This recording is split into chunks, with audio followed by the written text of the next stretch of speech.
Very good morning. Chicken पछि मैले एउटा हातले फोन एउटा हातले चलाउनु चाहिँ पुरा साह्रो पर्दो रहेछ। पाकिसकेको हो किनकि कलेज हाल्नु बिर्सेछु कि ढिलो भयो।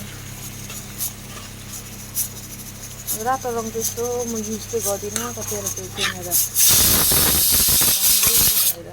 राम्रो रेड देख्छ कि खासमा चाहिँ होइन, सिर्फ हल्दी मात्रै म लाउँछु किनकि प्याकेटको मसला साह्रै खाँदैनौँ मेरो कस्टमरहरूले, अन्त म पनि हाल्दिनँ, हामी पनि खाँदैनौँ होइन। अन्त नखाएकै ठिक हो। यसमा चाहिँ अब लसुन र जिरा चाहिँ हाल्नै पर्छ, टमाटर प्याज खोर्सानी होइन।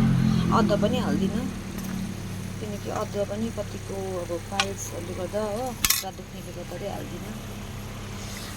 अन्त यो चाहिँ अहिले साह्रो बेसी मासु पाउँदैनौँ, यो चाहिँ आज कम्ती छ मासु होइन। अब बस्तीको सुप पनि बनाउँछु तर आइपुगेको चाहिँ छैन घरबाट, त्यही भएर अब फाइनली पकाइसकेँ, दाल बनाउँदैछु होइन। सब्जी प्रायः पकाइसकेँ, अब लास्ट पकाएर अब चिकन पकाउनु छ, अझै पर्ची भाजी पकाउनु छ, 2टा आइटम होइन। दामी भएको छ तर हुनु चाहिँ